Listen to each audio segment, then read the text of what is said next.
Saya seorang Muslim, Bapak Ibu saya Muslim sejati, berasal dari Jogja, jadi saya juga dulu disekolahin di pondok pesantren. Masih bisa ngaji dong. Ya bisa lah, Nanti masa, ya, masa nanti nggak? besok nanti kalau bikin video ngaji ya, biar yang kepo tuh, yang kepo yang suka ngintip-ngintip channel Kristiani, suka kepo dan bilang kalau kita tuh murtadin palsu. Nah, biar supaya dia tuh dicelikan matanya bahwa memang kita itu murtadin, kita memang dulunya dari Muslim. Shalom saudara-saudara yang dikasihi Tuhan, jumpa kembali di channel YouTube saya. Kesempatan ini kita akan mendengar kesaksian dari seorang ibu muslim asal Jogja, yang mana kedua orang tuanya adalah Islam sejati, dan lalu kemudian ia juga pernah disekolahkan di pesantren, sehingga secara otomatis dia paham bahkan bisa mengaji. Dan luar biasa bahwa ia boleh diselamatkan oleh Tuhan. Dia boleh dipanggil, dijamah, dan menjadi pengikut Kristus, dan saat ini menjadi seorang Kristen yang sangat setia di dalam Tuhan. Semoga kesaksian ini dapat memberkati kita, dan selamat menyaksikan. Saya dijamah Tuhan itu di Batam, Cece. Jadi karena dulu saya kan punya, ya, saya menikah 2 kali. Mhm. Yang pertama, saya ke Batam tuh sama suami yang pertama ya. Dia Kristen, saya Muslim waktu itu. Jadi istilahnya masih agama gua gitu. Mhm. Lulu gua soal agama gitu. Nah, Mhm. kita di sana kan kayak buka usaha apa itu namanya? Ada rumah makan Padang, ada jual beli barang second di Singapura tuh. Jadi Mhm. istilahnya ya lumayan lah dulu, jadi sampai suatu saat tuh eh, saya tuh mimpi gitu, Cek. Mhm. Awal-awalnya kayak kok gelap sekali ya di mana-mana. Saya jalan tuh gelap semua, nggak ada jalan, kayak ruang kosong hampa gitu. Nah, setelah itu tuh kayak ada yang kayak kayak ada seseorang ya, mungkin buat saya waktu itu seseorang lah. Itu kayak menghampiri saya dari atas tuh, Cek, terbang gitu. Dia kasih saya kayak kelereng gitu, Cek. Tapi kelereng itu apa langsung bersinar gitu dia, Cek. Jadi saya tanya untuk apa, ini barang apa gitu. Enggak dijawab. Cuma yang saya ingat itu di sini loh, Cek. Di antara tengah apa ya, nadi ya mungkin itu Ini lubang. di Ya, sini lubang. ada Ya, lubang. betul. Ada lubang. Itu yang saya ingat. Nah, awal pertama kali saya mimpi mungkin saya cuma anggap bunga tidur gitu kan. Memang setelah beliau ngasih saya sesuatu itu semua tuh terbuka aja. Ada, oh di sana ada itu, di sana ada banyak emas, di sana ada banyak apa. Kamu mau apa silahkan gitu. Tapi saya memilih jalan keluar gitu loh, Cek. Karena kan kayak kayak ruangan tuh ditumpuk deh aja, ada emas, ada permata, ada apa barang-barang berharga gitu, Cek. Kamu pilih yang mana? Saya pilih jalan saja. Jadi kayak ada lubang kecil gitu, Cek. Tapi itu yang begitu saya keluar tuh, wah, terang sekali, semuanya terang.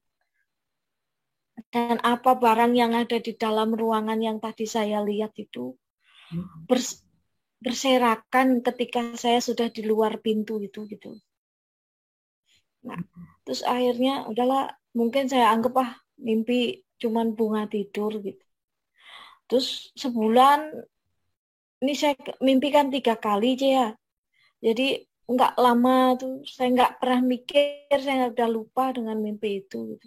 Sebulan kemudian mimpi sama persis, nggak berubah mimpinya aja. Baru di situ saya bertanya, ada apa ya gitu. ada tanda tanya gitu. Sampai saya tanya sama suami tuh, kamu kan punya Alkitab ya? Boleh lihat Alkitabnya, saya bilang. Dikasih saya Alkitabnya aja. Duh, kok isinya bahasa Indonesia sih gitu. Ini beneran beneran apa? Beneran apa? Lagi Kitab suci saya kan. Kalau di saya kan kitab sucinya semua bahasa kan sama kan. Kok besar. punyamu bahasa Indonesia gitu. Ya kalau mau baca, kalau enggak ya sudah dijawab gitu, Cek. Tapi saya minta Alkitabnya dia. Lu kan punya Alkitab, boleh nggak ku pinjam gitu. Saya buka-buka lu, kok bahasa Indonesia ya gitu. Sedangkan apa yang saya baca selama ini kan bahasanya sama tuh, Cek, bahasa Arab gitu istilahnya. Terus dia tanya, aku tanya, beneran ini kitab suci? Saya bilang, ya iya itu Alkitab. Nek mau ya kono baca, nek enggak ya wis, dijawab gitu. Oh ya, saya bilang. Terus akhirnya temennya tuh ada datang pendeta, kan yang biasa istilahnya datang ke kita lah aja. Mereka lagi ngomongin masalah apa istilahnya ya, Yesus Yesus gitulah waktu itu. Pokoknya saya dengerin, saya kan di kasir saya. Akhirnya waktu udah tutup saya tanya, kamu tadi ngomong Yesus. Yesus itu siapa tuh? Loh, itu Yesus itu ya Tuhan saya. Dia, tapi aku ndak bisa jelas. Oke, besok aja tak panggilin pendeta katanya. Hari berikutnya saya dipanggilin pendeta aja. Saya baru cerita tentang mimpi saya itu sama pendeta itu. Paling oh itu Bu Ai sudah begini begini itu namanya dipilih. Bapak ini mengada-ngada. Saya kan bilang gitu. Masih saya nggak percaya saya, Cek. Waktu itu saya jilbaban saya, Cek. Jadi saya dulu pakai jilbab. Sama dong. Iya. Jadi akhirnya dah itu mungkin berapa minggu berlalu tuh, Cek. Tapi saya tetap baca itu Alkitab, apa istilahnya? Saya tetap baca, saya kan pengen tahu siapa Yesus kan gitu. Nah, ketika yang terakhir itu udah saya mimpi lagi. Nggak berubah mimpinya, sama persis, nggak ada perubahan seperti mimpi yang awal saya ceritakan tadi. Nah, setelah dari itu baru saya kayak orang kayak dikaplok gitu, plok gitu, kayak orang duh gitu. Jadi akhirnya saya bilang, coba panggilin lah pendetamu, saya bilang. Yang kemarin itu saya bilang, dipanggilin lah Pak Dedi, namanya Jan Hendrik Binowo. Itu dulu yang apa? Yang ini saya ngobrol lah kita, saya dikasih tahu, oh ini bener nggak ya? Masih dalam otak saya, masa sih gitu. Terus akhirnya minggu-minggu saya sama suami itu jalan-jalan ke Muka Kuning, kan di sana ada mall tuh Jadi kita jalan-jalan, terus ada toko buku namanya Gloria. Saya masuklah diajak masuklah ke toko itu. Nah, ada satu lukisan yang mirip persis sama yang saya Lihat. dalam mimpi saya. Saya tanya sama mbaknya, Mbak itu siapa? Itu lukisan siapa tuh Mbak? Saya bilang, nah itu Tuhan Yesus Mbak. Bohong ya, saya bilang. Loh ya benar itu Tuhan Yesus, Mbak. Mbak ini mengada-ngada, masa itu Tuhan Yesus? Saya bilang, masa Tuhan Yesus kayak gitu? Saya bilang. Mbak ini tanya apa tanya? Malah dia marah, gantian marah sama saya. Dipanggilin bosnya. Sampai saya kan, tidak mungkin Mbak, tidak mungkin. Gitu. Pokoknya eyel-eyelan waktu itu.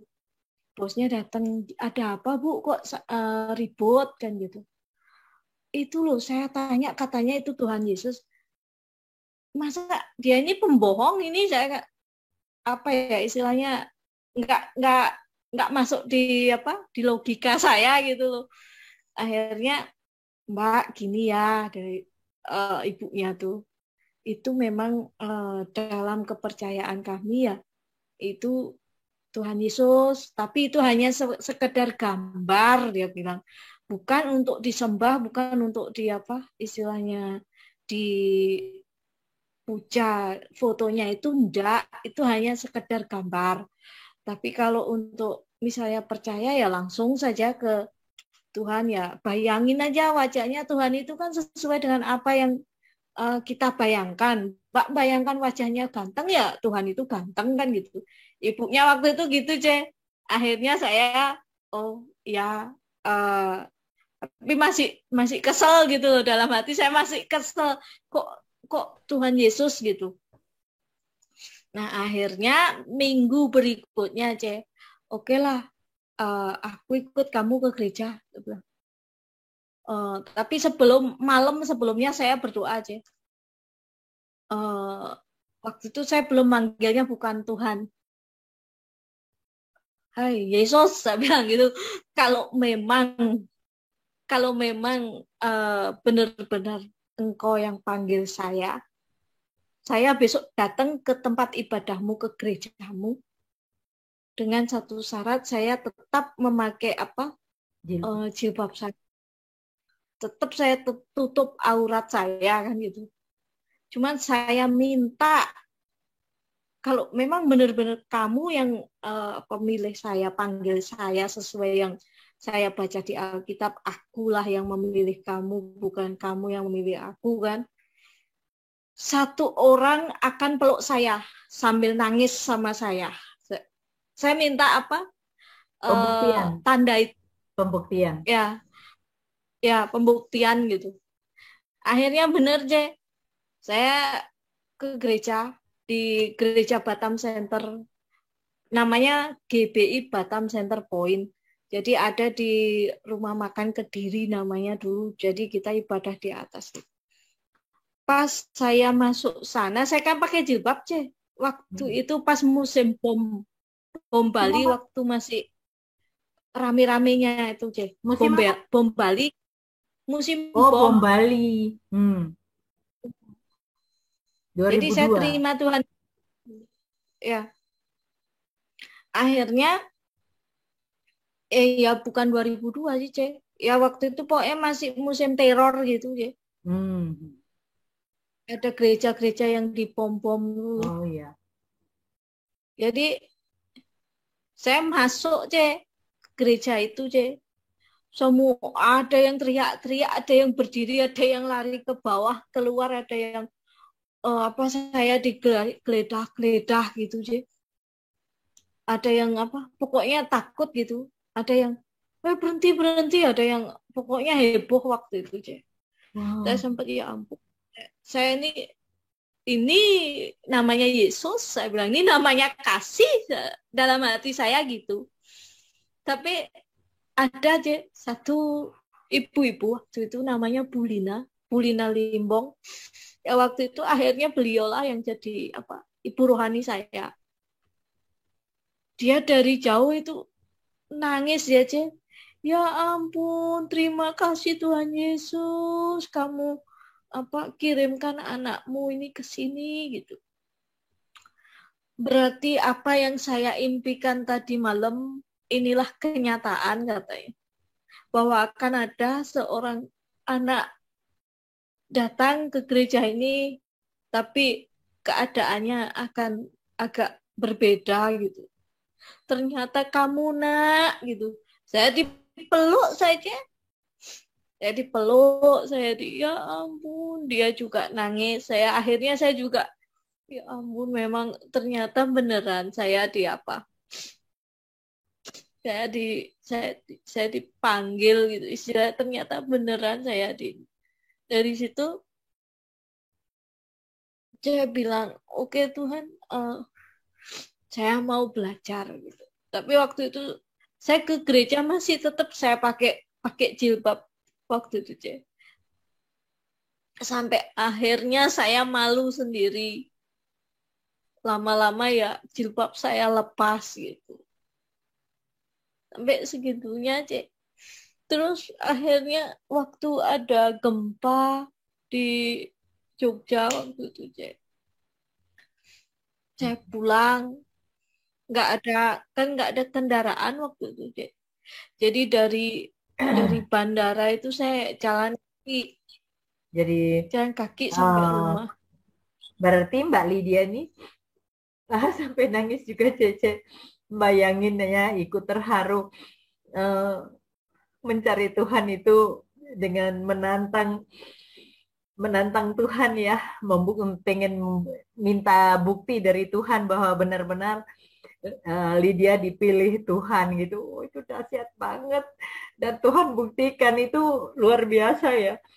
Saya jadi teringat dengan seorang anak rohani saya juga yang ya nanti dia akan memberi kesaksian juga yang berbeda bagaimana dia menantang Tuhan gitu ya. Terima kasih saudara sudah menonton, dan kita ikuti terus kesaksian dari Mbak Lydia ini. Kita sambung di video berikut karena panjang sekali ceritanya. Jangan marah ya saudara karena saya potong ya. Jangan marah. Saya minta maaf. Nanti kita sambung lagi. Terima kasih banyak saudara yang sudah nonton video ini. Dan mungkin saudara yang ingin membantu Ibu Lydia ini karena ya saat ini dia membutuhkan uluran tangan kita semua. Nanti kita akan dengar di video yang berikutnya bagaimana dia berjuang untuk hidup. Nah, kalau saudara berkenan untuk membantu dia, saudara bisa mengirimkan langsung transfer ke rekening Mbak Lydia. Nomor berapa Mbak Lydia? 6700. Rekening bank apa dulu? Rekening apa? Bank BCA aja. Nomor berapa? 67003666624 atas nama Mujiati. Oke. Terima kasih saudara yang berpartisipasi untuk membantu kehidupan Mbak Lydia ya. Tuhan Yesus tidak pernah berutang pada anak-anaknya. Terima kasih banyak. Tuhan Yesus memberkati. Demikian kesaksian Ibu ini, semoga dapat bermanfaat, menguatkan, dan memberkati kita sekalian, sehingga kita akan lebih semangat, lebih setia lagi dalam Tuhan, sehingga kita akan semakin memiliki keyakinan yang sungguh bahwa Yesus itu adalah Tuhan dan Juru Selamat. Dan kalau Yesus berbicara, Yesus yang bertindak, memanggil siapapun, tidak akan ada satu orang pun yang akan bisa menolak atau menghalang-halangi. Sampai jumpa di video-video berikutnya, dan Tuhan Yesus memberkati.